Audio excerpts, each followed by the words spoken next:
Hey everyone, I'm Eric Thomas of Eric Thomas Studios, and today we'll be going into Photoshop to see a quick way to get more interesting colors from your photos and illustrations. Shout out to Niku Senpai on Twitch for inspiring this idea.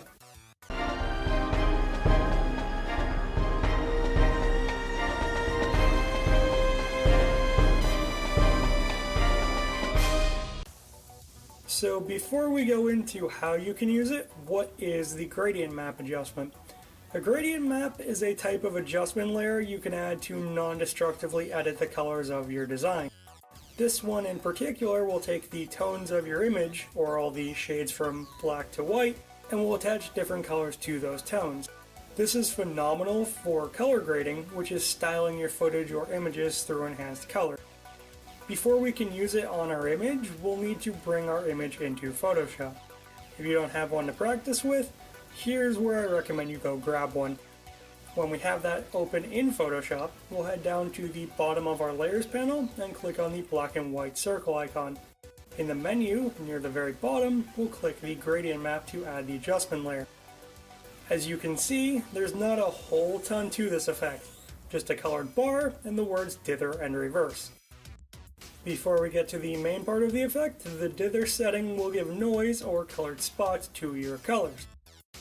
And as you probably guessed, the reverse will reverse your gradient.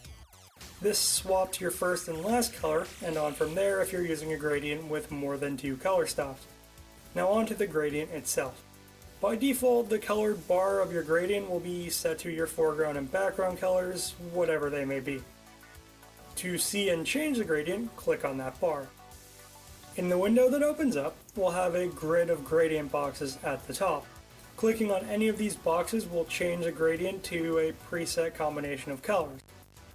You can click the gear icon above this box too. In the menu that opens up, we can click on one of the other sets from the list to give us more options. But let's say none of these presets are what we're looking for. That's what the bar under it is for. By default, this will have 4 pentagons, 2 on each side of the bar.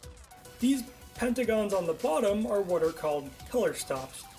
As the name suggests, they're called that because they're the colors of your gradient. Anytime one shows up, that'll be the color in the transition. So with the default 2 color gradient, that means it'll transition from the left color to the right. You can change these colors though. To do it, we double click on the color stop and the color picker window will open. When we have the color we want, just hit OK, and the stop will be that new color instead. We can also control how far into the gradient the colors shift by clicking and dragging the color stops in the bar. The closer they get, the less color variation there will be between one stop and the next. When we have a color stop active, there will also be a small diamond right in the middle of the 2 stops. We can click and drag that along the bar to change the transition too. Also, if you're moving one of the ending color stops inward, that's where the gradient will end, meaning everything on the other side will be solidly that end color. And separately, there are also these stops on top of the bar.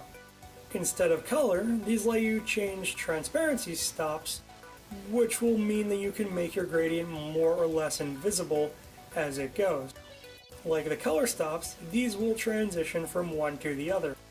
If 2 aren't enough stops for you, we can also click in the bar on top or bottom. Wherever we click, we'll add another new stop. With a 3rd color stop, for example, the left's color and opacity will work its way through the color spectrum to the middle, and from there, the color will then go over to the last color. The more stops you add, the more variety to the gradient's colors, but it'll also reduce how much space there is for the colors to transition. Once we click OK, we'll have the adjustment layer.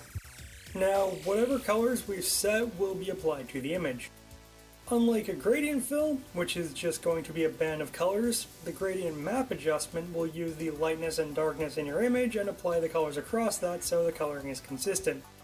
To really get this, it'll be best to practice with grayscale images where you can literally see the dark and light values in black and white. But this works just fine on any image, with some work. Usually, at least since I started playing around with this, and since I first found out about this can be pretty intense on its own.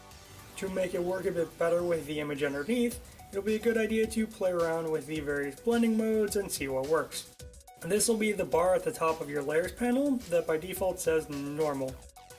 If it's closer but still doesn't quite get you where you want, we can also change the opacity of the layer to make it subtler and better blend it into the image.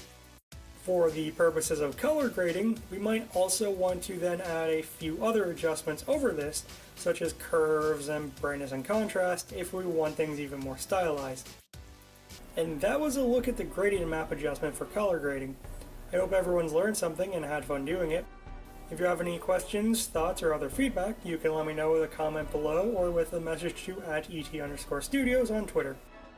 You can also like this video and share it around. I'd appreciate the help getting the word out. And I'm planning to be back here every Friday, so be sure to subscribe for more awesome content. Also, go check out Niku, he does awesome stuff. Have a great day, everyone!